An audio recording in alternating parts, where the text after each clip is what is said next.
Yo. Yo.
Mbak Erika ingkang pundi Mbak Erika ayo. Yo nganten.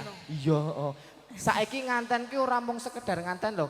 Manten itu harus apal yel-yel KUA. Oh, ngono to. Berpasangan, berpasangan, berpasangan. Kudu kon ngono kae lho. Janji kokoh, janji kokoh, janji kokoh. Prokoto.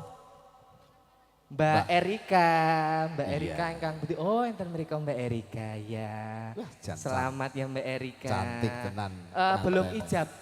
Belum. Besok ijabnya besok. Mugi-mugi besok lancar. Amin. Boten wonten alangan setunggal punapa nggih Mas Kidul. Amin. Dan semoga menjadi keluarga yang sakinah mawadah warahmah. Betul. Enggal pikantuk putra-putri ingkang soleh lan solehah. Amin.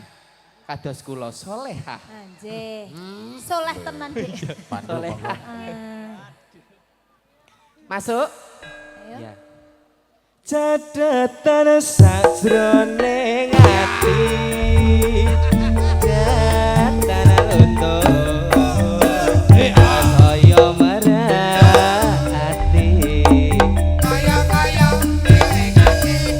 aku kowe dadi garwa.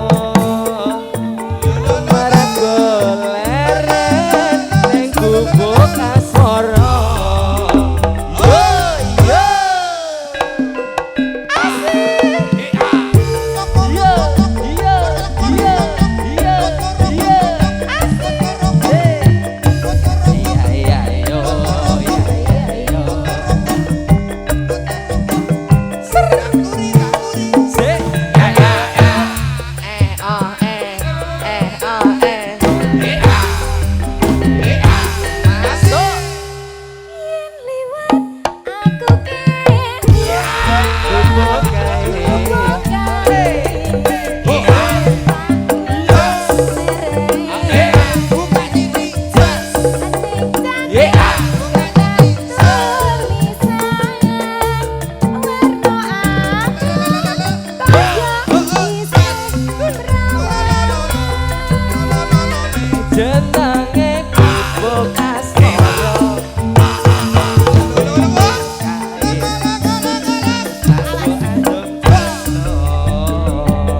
Erika ngersakne lagu nopo? Anjir. Nanti minta lagunya apa?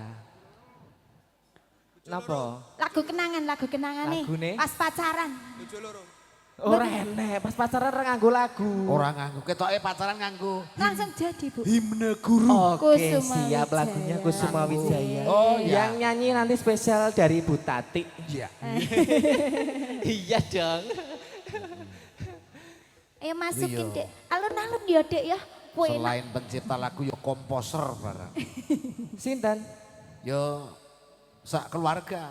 Bu Mbak Tati menika? kalih Mas Rembe niku Kompresor, Mas. Komposer. Oh, pikir kompresor. Kae ki ning ana angine. Ki guys studio anyar. Wah, sakniki. Saya ngeten ngajengan nika. Nggih. Tingkat 2. Tingkat 2 luar biasa. Dhuwur studio Doro. Doro. Kandang manuk. Oh kandang. Iya iya iya. Oh, sampean ki kok senengane. Iya. Catatan sakjroning ati, catatan luntur saya merati.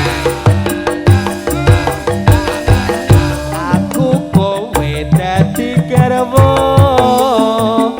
mergo leren ning gubuk asmara. Sampun katur menika wonten setunggal lagun seragenan Gubuk Asmara.